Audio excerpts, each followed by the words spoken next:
Hi there, Jonathan here. The following talk is offered freely to ensure that no one is ever denied access to these practices and to these teachings. If you feel inspired to make a donation to support this offering, you can go to my website where you can also sign up for a monthly newsletter designed to support you in your practice. That's at www.jonathanfoust.com. Thank you and enjoy.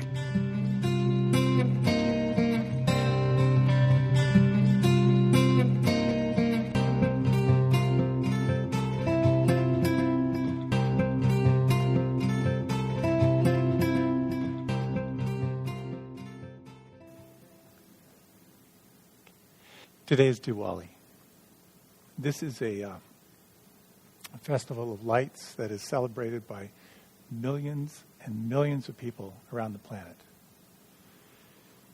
It's a celebration that's celebrated by Hindus, by Jains, by Sikhs, by some Buddhists. And it takes many different forms and different traditions.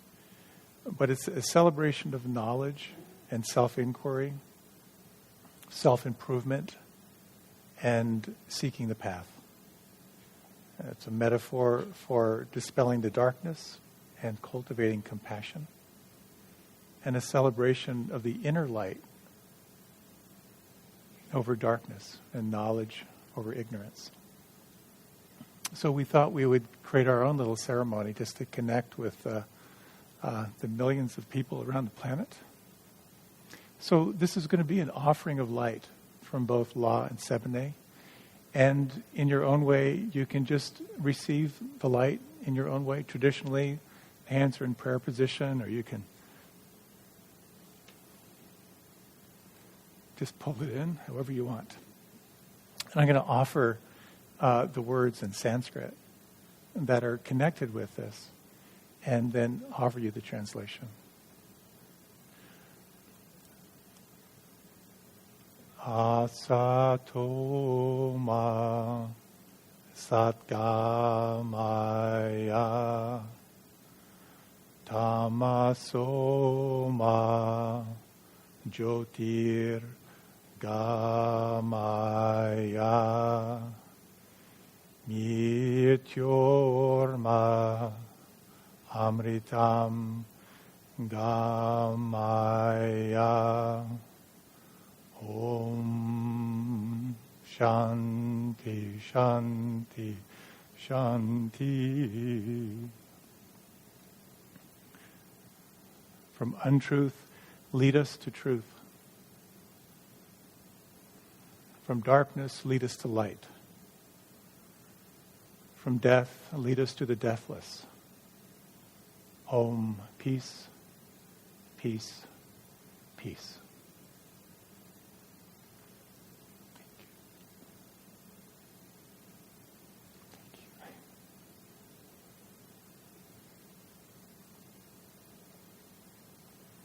You might just close your eyes for a moment.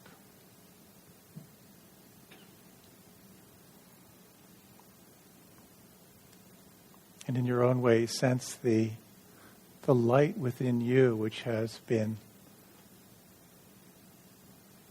nurtured and nourished.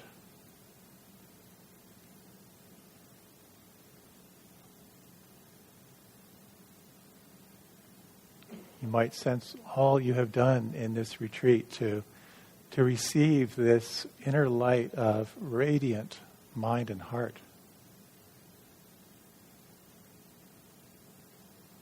You might sense in your own way your willingness to receive this ever deeper and to allow this light to join with all the lights throughout this universe, to fill the space with the light of wisdom, the light of compassion.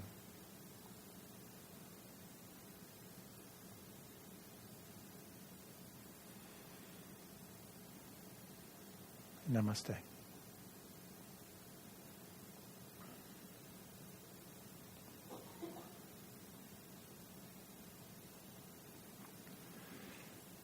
I was surprised how emotional I got. I spent a couple decades in an ashram, and every night we did arti, which is the offering of lights. So to chant those words just connected me back with a Sangha for many, many years.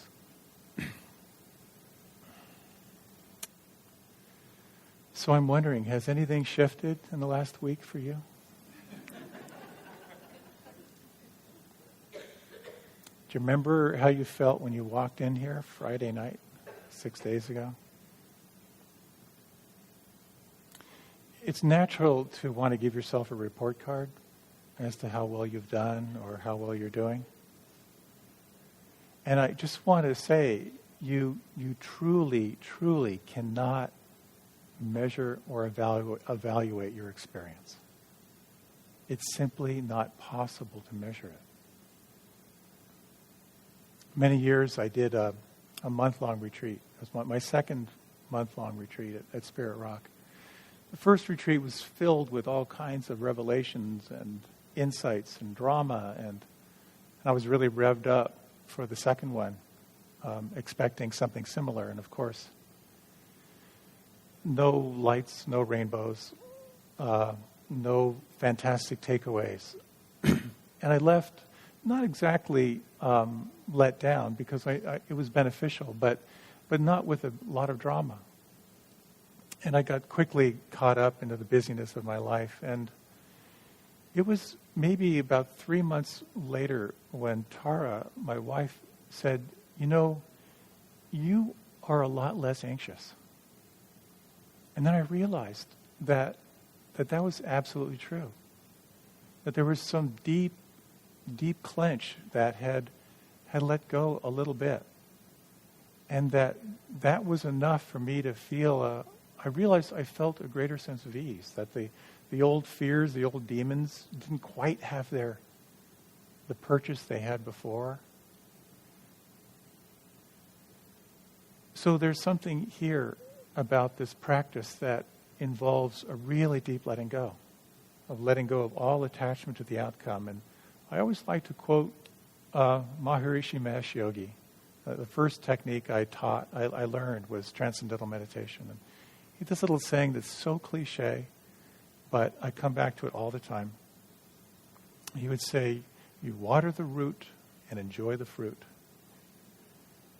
And I've really come to trust that there's something about every time you open to non-judging awareness and you sincerely pause, you are deeply watering the root. And how can that not affect you? Some ways quite measurably. In some ways you can't measure it until later. A question that's come up a couple times recently is, what am I going to tell people when I get home? And my advice is, as little as possible. Pat always likes to say, if people ask you how your retreat was, tell them, but pay very, very careful attention to the moment their eyes start glazing over. And that may be a 3-second window they've got.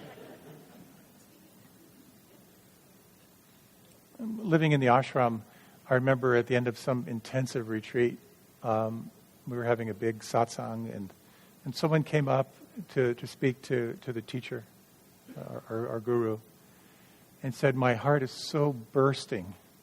I just want to run home and tell my parents I love them. There's this long pause. And he said, don't do that.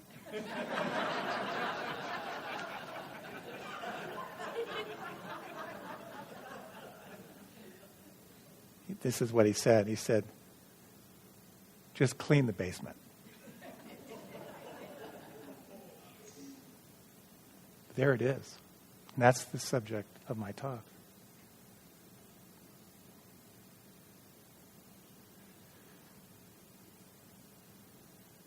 I really, truly want to honor not just what called you here on retreat, but the fact that you came. And not only that, but the fact that you stayed. Some of us were called here because our suffering was so intense that we're willing to try anything. Some of us perhaps had read books about the practice and it kind of made sense rationally and you were called to the experience. For some of us, our home practice was showing some benefit, so wouldn't more be better? For some of us, we've seen other people transform through the practice, and that's sparked something inside of us.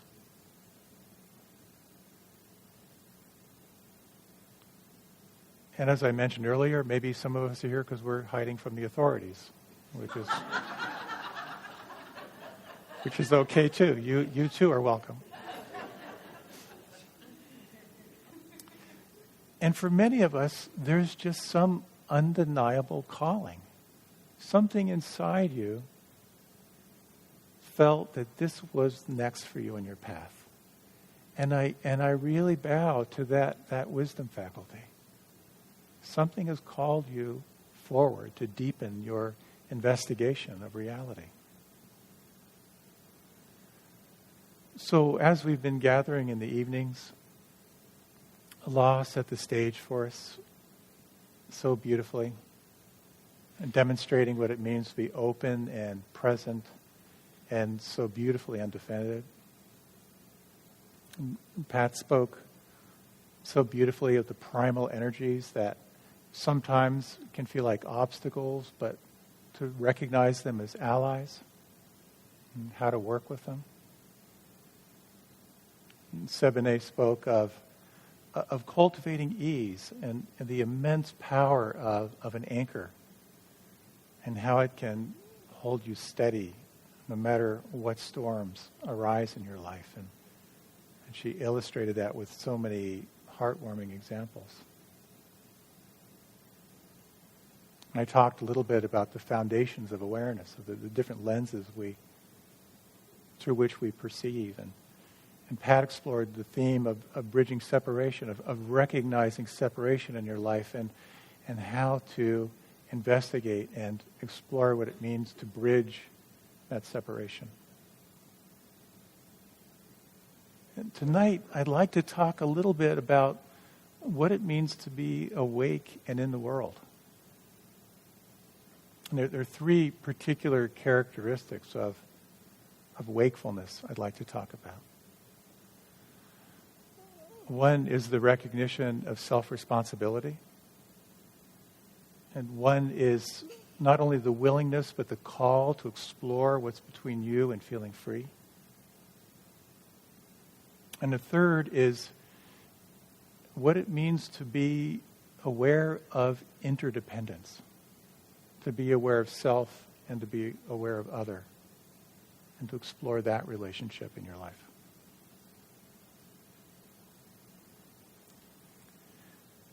There's one particular story I found very helpful. And of course, what we know of the Buddha is all verbal and handed down. But ostensibly, there was a story when the Buddha was asked, how can I tell if I'm making any progress in my practice? I've certainly asked myself that. You may know that phrase to say, when you meditate, you'll feel better. Maybe you were told that. And you realize you feel your anger better, your depression better, your sadness better,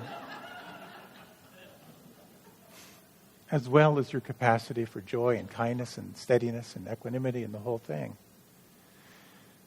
But he pointed to three factors. The one way to sense your progress on the path is by what degree your life is influenced or colored by greed, by hatred, and by delusion. And so it's an interesting question as you evaluate where you are as opposed to where you were 6 days ago. Is there less wanting? Is there less clutching? Is there perhaps a little less aversion, a little less blame, a little less judgment, or at least the awareness, heightened awareness of it? Is there perhaps a little bit less confusion and more of a capacity to see things as they are?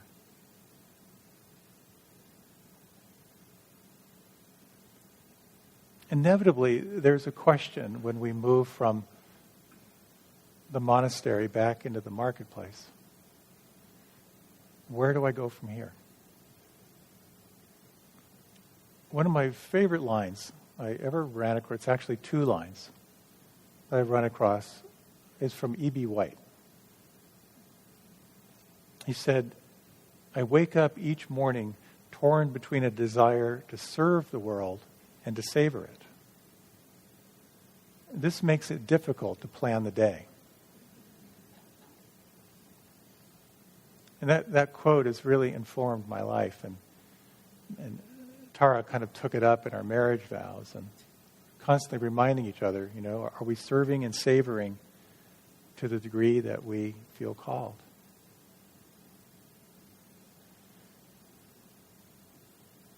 So imagine a life where your priority, your number one priority, was to cultivate wisdom and compassion, and to your utmost ability, dedicate the fruit of your action to the benefit of all beings. That's really what you have been doing this week. And this is really the call to the bodhisattva. Bodhicitta, this awakened heart and mind, is the spontaneous desire to attain enlightenment, motivated by compassion. And with it, there's a falling away of attachment to the illusion of the existing self. Someone who has this realization, this desire to be awakened in order to serve, is called a bodhisattva. So it's interesting in that definition what it's not. It's not to fully wake up the heart and mind, clear all your karma, and then pack your bags and get the hell out of Dodge. Nor is it to first wake up the heart and mind, achieve the 10 perfections, get certified and licensed, and then go out and serve humanity. It's about being in the process of waking up and simultaneously being on a path of service. The path of service becomes your path of waking up. And so the question of waking up is a really interesting one, and Pat talked about it a little bit last night. When we talk about waking up, are we talking about some idea of like full-blown enlightenment, where greed and hatred and delusion simply have no grasp? Is that possible? Or is it just an ideal? Or maybe this is a process of relative waking up, where you get increasingly and incrementally more awake. You're less and less incrementally identified with a self that is colored by greed, hatred, and delusion. And it's interesting because in some traditions they play down the whole idea of enlightenment, while other traditions declare that it's absolutely possible. So do we fully wake up, or is it a gradual awakening? And some traditions, as I mentioned in my talk about how exceedingly rare it is. Every 500 years, only one person will wake up. And I kind of imagine that as like a bunch of sperm, moving toward the egg, elbowing each other. Not that they have elbows, but they're competing to get to that one place because there's only one that's going to get there. That's a concept.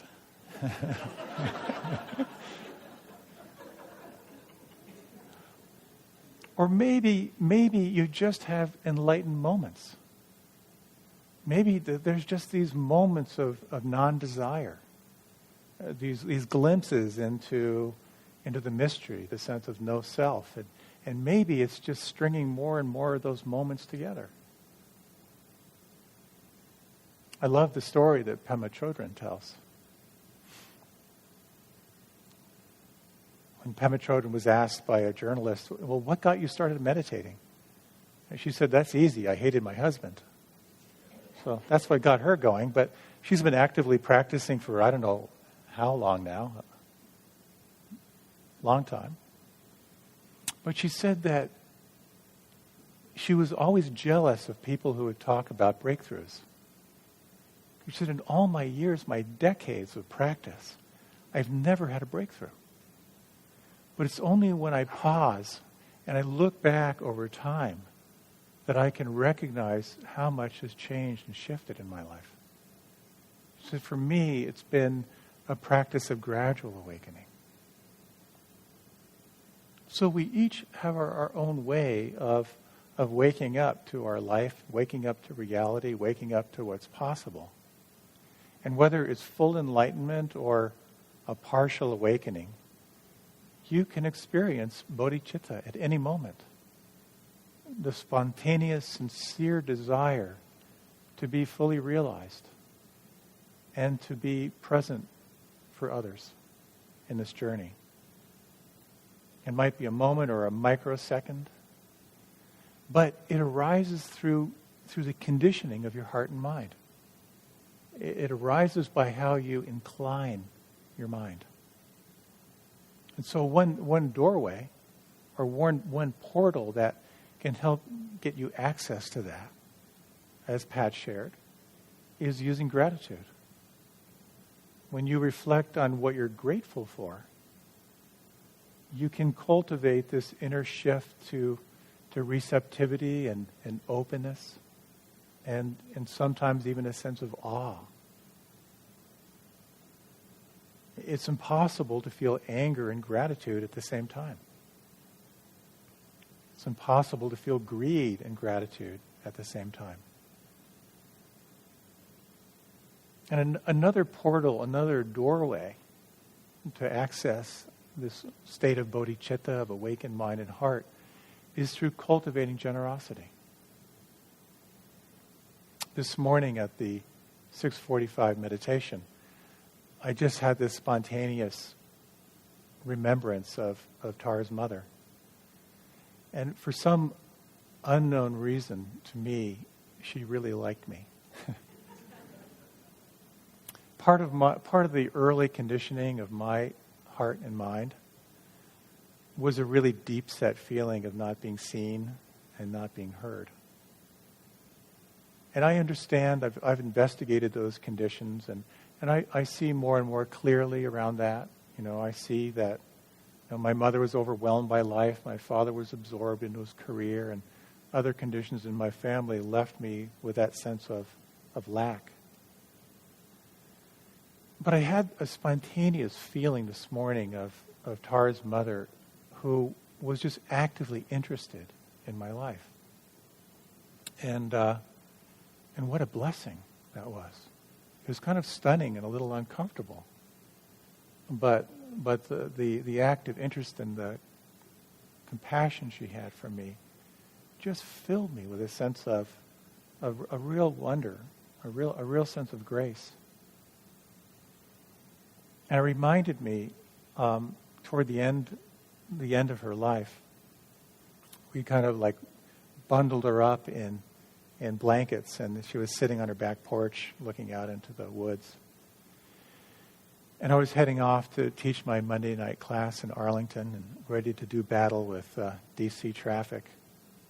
But I wanted to check in with her because I hadn't seen her that day, just to check in before I left. So I went over and we were hanging out, and I was kind of chatting away and kind of animatedly talking about something, and she just said, "Look at that bird. Do you see that bird over there?" And I just sort of snapped me out of my story, and like I couldn't see it, and then I saw it, this like little bird on a branch. And then I kind of got back talking about where I was going and what I was doing, and she said, "Look how blue the sky is." And suddenly it snapped me into like, I hadn't noticed how blue, it was like the bluest sky I'd seen in a long time. And then I started talking a little more about where I was going.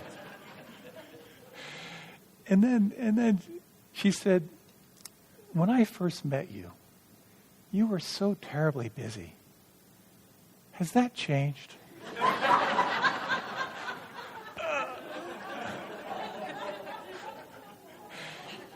And so I'm driving down the driveway and I was like stoned. And I realized I just had a bodhisattva attack.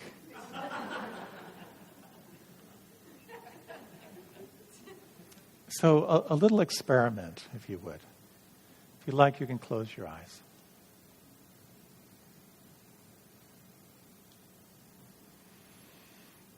You might just take a moment to connect with your breath. And if you would, just take a moment, if you wish, to reflect on someone or something that you find very easy to love or to feel appreciation for or gratitude for. Again, you might start with a pet. And just sense in your own way, perhaps, how easy it is to feel that flow of goodwill. Now you might imagine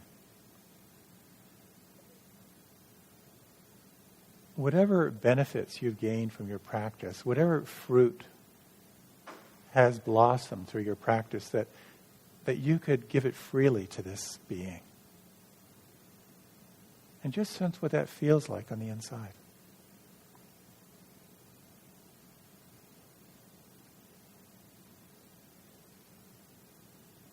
And now, if you wish, you might do a little role reversal.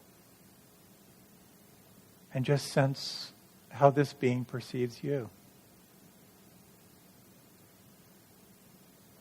And imagine that this being could offer the fruit of their practice freely to you for your benefit, for your well-being. And just sense what that feels like inside.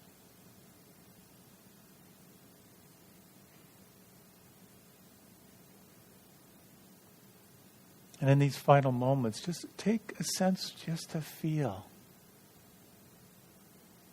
this sense of freely offering and receiving what is freely offered to you.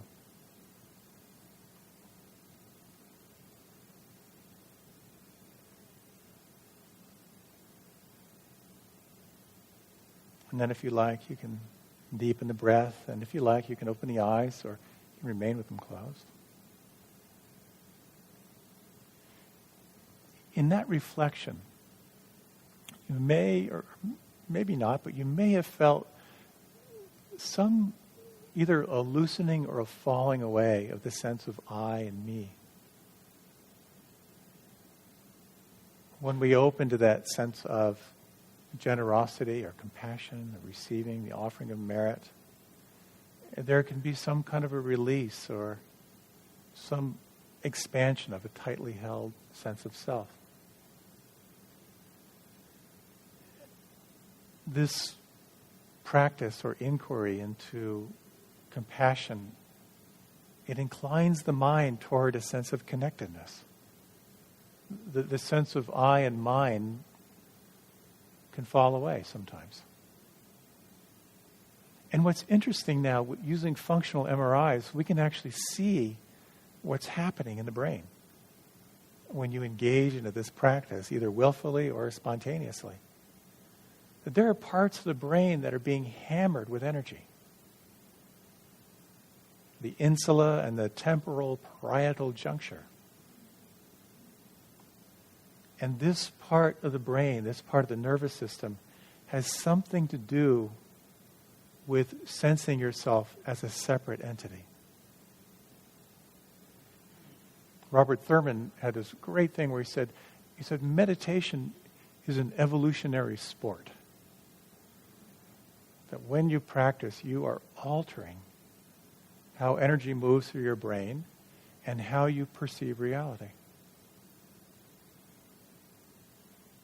So when you reflect on this week, the hours that you've put in, how many times you woke up out of the narrative from your mind, how many emotions you've surfed, how many waves of physical pain and emotional turbulence and mental agitation you've endured, how many hours of instruction. You sat through 6 hours of Dharma talks.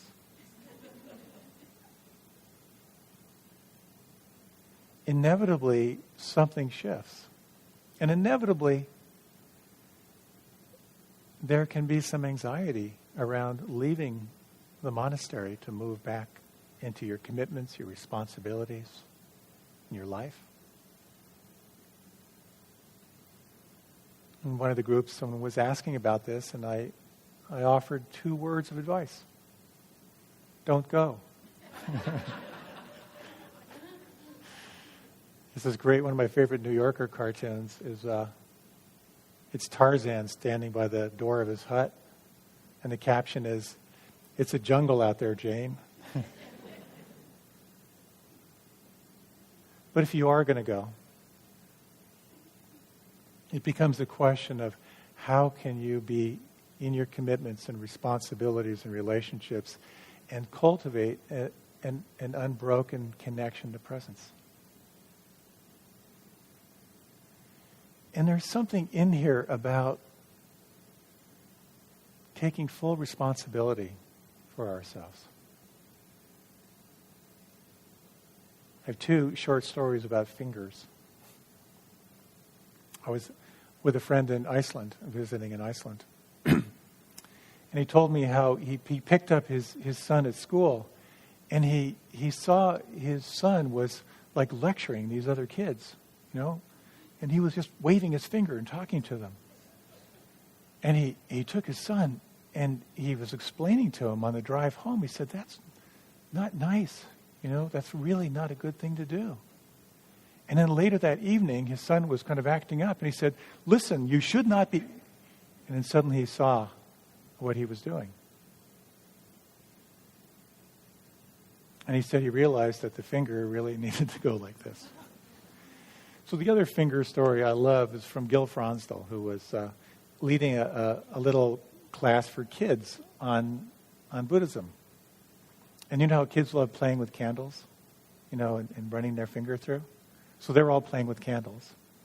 And basically as they're playing, and I don't think Gil exactly used these words, but he's sort of how he translated in this Dharma talk. He said, when you're holding your finger in the candle flame, at some point you need to ask yourself, how am I contributing to this feeling of suffering?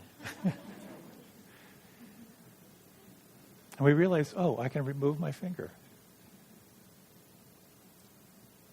And it becomes a very interesting element when you are examining your own sense of dissatisfaction, unsteadiness, stress, and suffering. To really look deep. How are you contributing to your suffering? And this is the practice of the U-turn, of looking back at ourselves.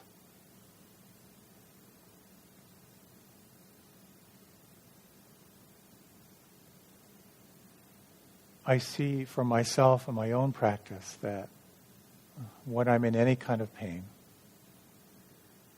there's a contraction. The sense of I and mine become very powerful. They run the whole system. And when I'm in pain, I either get lost in anger or disassociation, or I lose energy, or I'm paralyzed in some way. And the question becomes, how do we wake up out of that pain?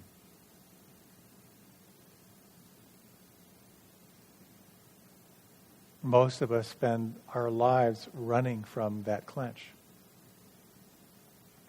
And I'm just in awe of the courage that is collectively shared here, of the willingness to turn toward the pain, to get curious, and then to pull out these powerful elements of seeing it clearly and exploring how to access loving presence. And then to observe what happens when these two wings are brought to any given experience. And so, as the Buddha said, no one is going to save you. You have to take full responsibility for your own enlightenment. When I first heard that, it was a little shocking. And at the same time, incredibly freeing. I was sharing in one of the groups today that there really is, for me, this sense, we speak of the two questions of what is happening and can I be with it. Another variation of that for me sometimes is what is happening right now. And how does this moment want me to be with it right now? So perhaps, again, a little short inquiry, if you like. You can close your eyes. And you might, again, notice the breath or notice the vibration of sound and allow yourself to open to receive it. And imagine if the past could fall away. If the future could fall away.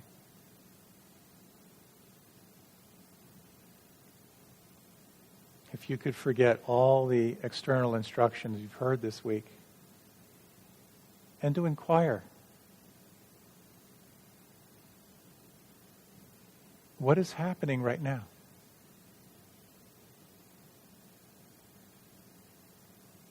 How does this moment want you to be with it right now?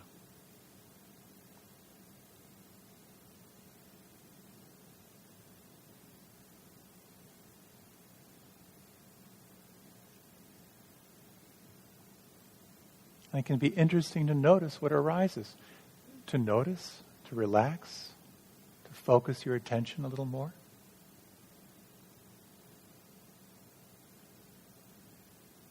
You have access to deep intuitive knowing. To sense what is here and to sense how to be with it.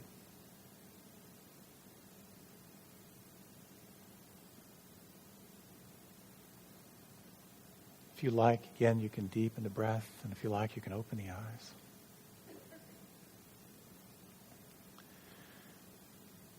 When we look at what it means to take responsibility for our lives, there's the recognition that you are the inheritor of your karma, and that you are the creator of your karma. As a kid, I would often think, this can't be my real family. Someday they're going to come and pick me up. But then a realization, this is it. We realize at some point, these are the cards that you've been dealt.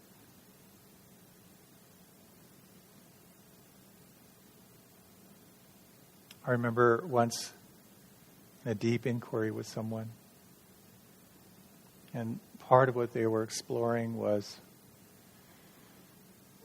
the anger that they had trouble controlling toward their kids and how they felt bad about it, but they really couldn't stop it. And as she was inquiring about this pattern, she reflected on this feeling of frustration and her quickness to express her anger and dissatisfaction toward her kids, but also the horror at seeing how it was shaping their characters. And as she was reflecting on this, we did a reflection on how old that feeling was, and it took her right back to her childhood. And she realized that was exactly how she was treated by her parents. It was controlling through anger and controlling through shaming. And then she realized that that's what her grandparents did to her parents. And then it became a reflection on just how old was that chain of anger and expression and abuse and shaming. And she realized that her karmic inheritance stretched back further than she could recall. And when she felt the impact of that, when she really got that the guilt that she felt was part of her inheritance, part of her own conditioning, there was a moment I'll never forget. She was just kind of breathing into this.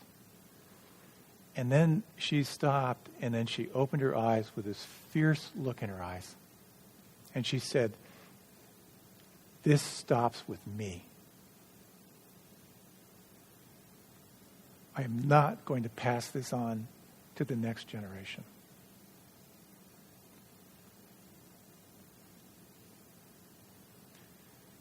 That's the power of this practice.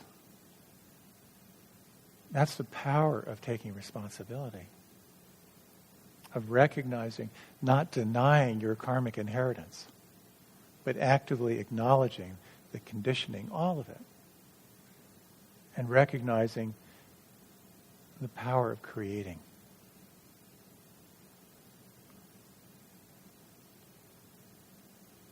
What I love about this practice is that it's not pessimistic, even though we talk about suffering and death and old age and all that stuff, It's not optimistic. It's not just all happy thoughts and think love and everything's going to be okay. It's realistic. This is a practice of seeing what's true. And as you know, this practice is brutal.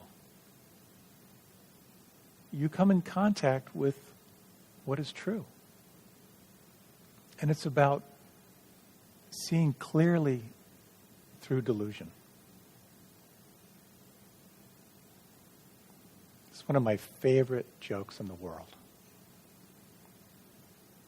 This guy goes into a board meeting, and there are a lot of people sitting around waiting for the board meeting to start.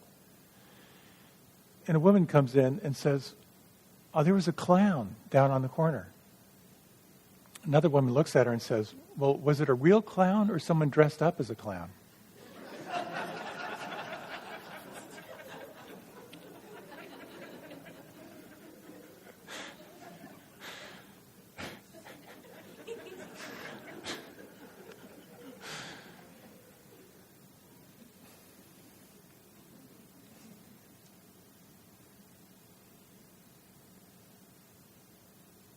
So we're trying to see what's true.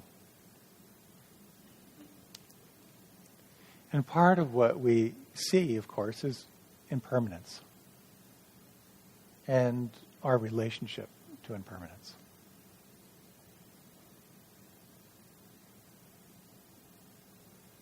I'm aware of the time, so I'm skipping a poem.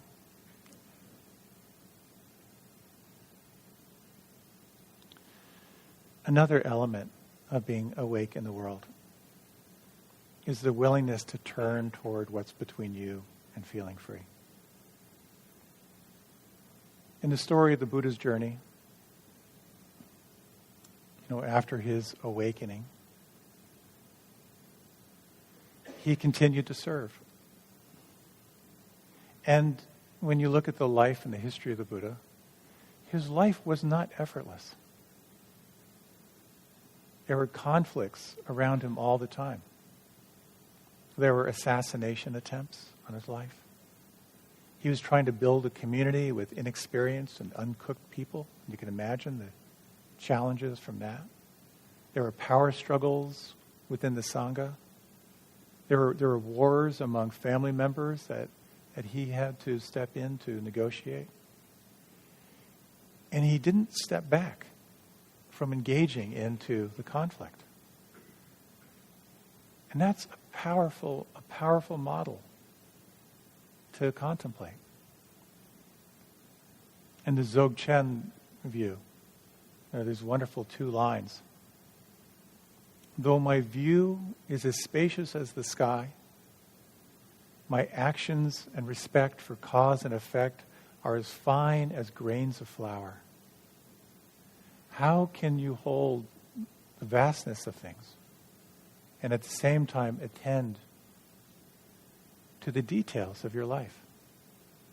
of our interdependent life. So whatever your intention was for this retreat, to fully awaken, to cultivate more love and wisdom, to let go, to learn how to accept what arises, to learn more about the practice and how it works, or to survive, inevitably you've encountered all kinds of manifestations, all kinds of sensations and thought forms that are between you and feeling free. Sometimes you could meet them fully. Sometimes perhaps you had to withdraw because it was too much. I also sometimes in my practice, I flash on that scene from the Monty Python movie where they're running toward the castle, attack, attack, and the next scene is run away, run away. That's part of the practice too.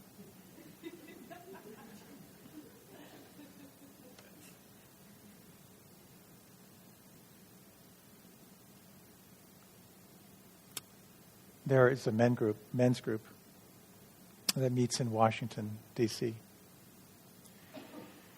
And when they share around the circle, they talk about their AFGO. Someone say, well, my AFGO this week is, and then I'll talk. So it's AFGO. And AFGO, and I'll substitute one of the words, stands for another freaking growth opportunity. And it's a great reframe, of course. Here's another growth opportunity. And it is sort of training ourselves to turn toward that which is difficult. We had a saying in the ashram that I lived in, because part of our metaphor was how difficulties come in waves, how emotions come in waves. You're in equanimity, everything's fine, and then there's this clench.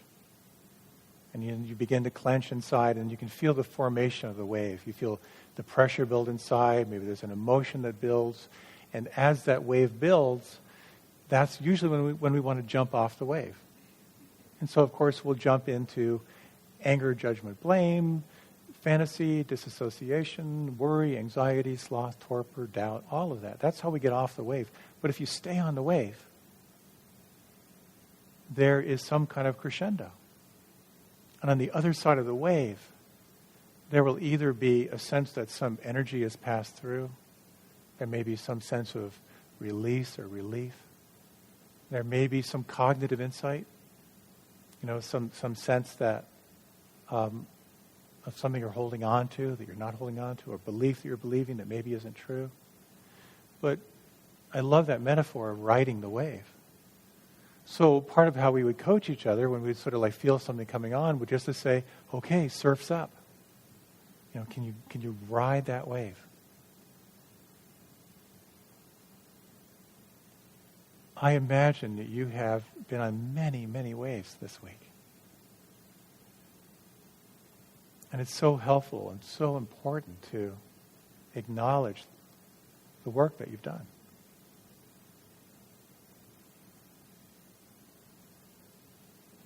Father Thomas Keating is one of my heroes. And he kind of created Christian contemplative prayer, which is very much mantra meditation, where you select a word or a phrase from Scripture that's meaningful for you. And that word or phrase is your anchor. It's what you come back to again and again and again. He's a really, really wonderful person. But I love how his definition, or one of his definitions of meditation, he says that meditation is a practice of consent. It's a consent to God's presence during your time of practice. And here's how he says it in his language. God will bring people and events into our lives, and whatever may we think about them, they are designed for the evolution of his life in us. The willingness to consent to what arises. What a radical, radical practice.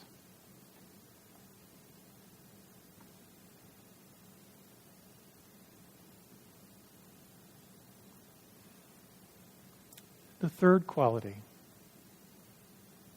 is that an awakened being helps create a world of new possibility.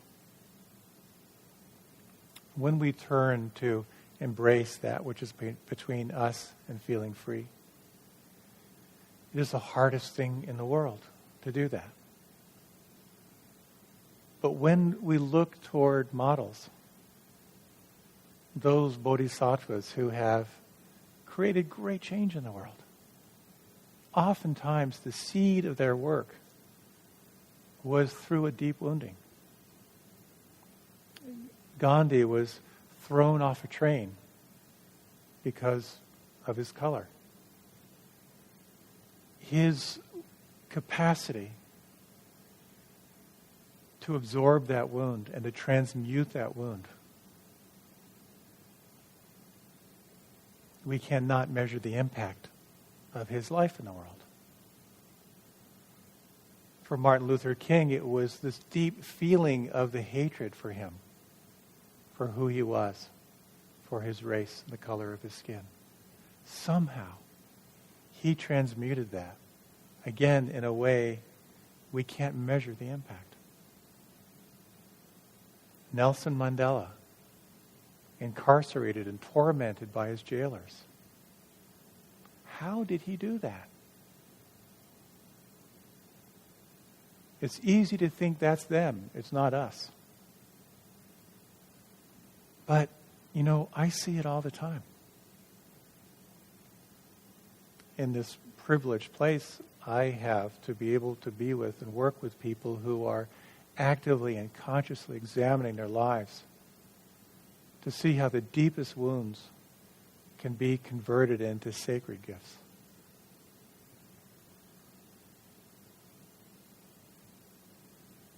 And so there's a wonderful line, just a few minutes left. Deepak Chopra once said, if you show me your physical health now, I can tell you what your habits were. If you tell me your habits now, I can tell you what your health will be. That's not perfectly true, as much of our health is genetically based. But what he points to is the power of your actions and how they can affect your future. And it's an interesting reflection. I'd like to close with a little reflection. When you look really closely to what is enlivening you now, to what is lighting you up now, if you were to nurture and cultivate that, that is your future. So let's close our eyes. Short little reflection here.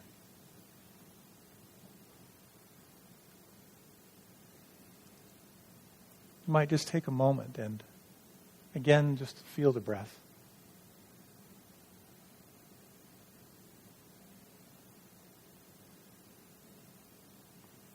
And just to sense in your life now, what enlivens you? What lights you up?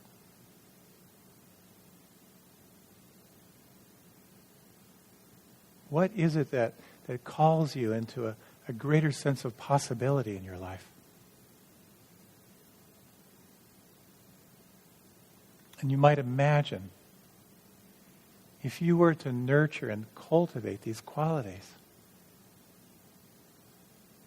and if they were to grow and flower, what would that feel like inside? What would that be like?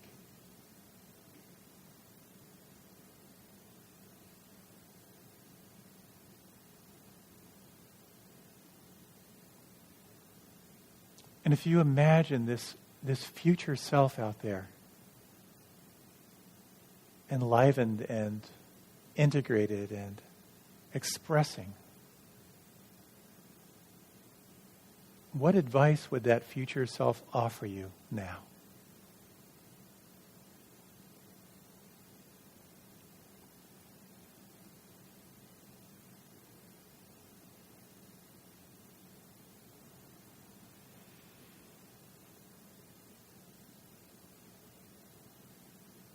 You might again deepen your breath.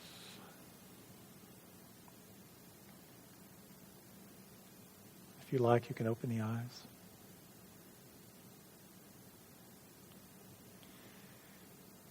Each one of us has a question that we carry inside, which in some variation of, what is my dharma? What is my work in the world? And I love what the Buddha said. What the Buddha said, finding your dharma is your dharma. Finding your path is your path. And part of your responsibility is to explore the different practices and traditions and all the possibilities. He said, seek fully to find that which most resonates for you. And when you find it, give yourself to it fully. And it's very important that if you don't have that resonant sense of, this is what my life is about, that you honor that you are on your path of finding that out.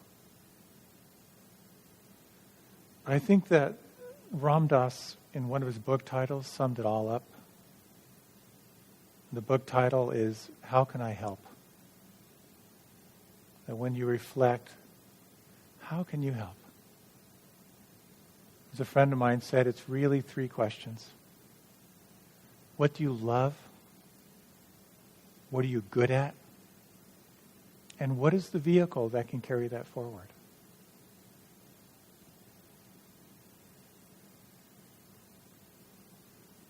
And so we're called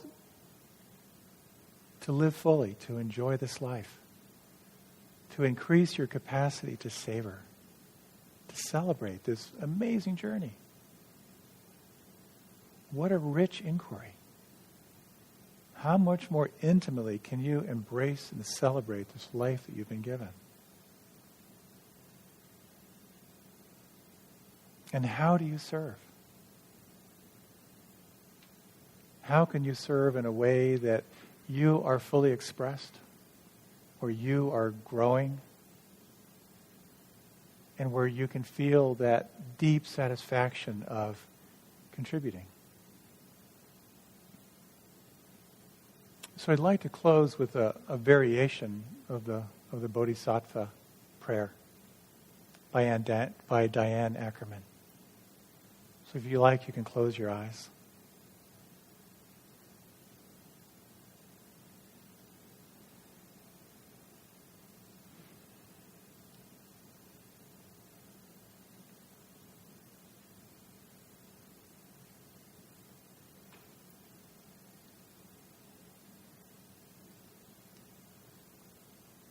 In the name of the daybreak and the eyelids of morning and the wayfaring moon and the night when it departs, I swear I will not dishonor my soul with hatred, but offer myself humbly as a guardian of nature, as a healer of misery, as a messenger of wonder, as an architect of peace. In the name of the sun and its mirrors, and the day that embraces it, and the cloud veils drawn over it, and the uttermost night, and the male and the female, and the plants bursting with seed, and the crowning seasons of the firefly and the apple, I will honor all life, wherever, in whatever form it may dwell, on earth, my home, and in the mansions of the stars.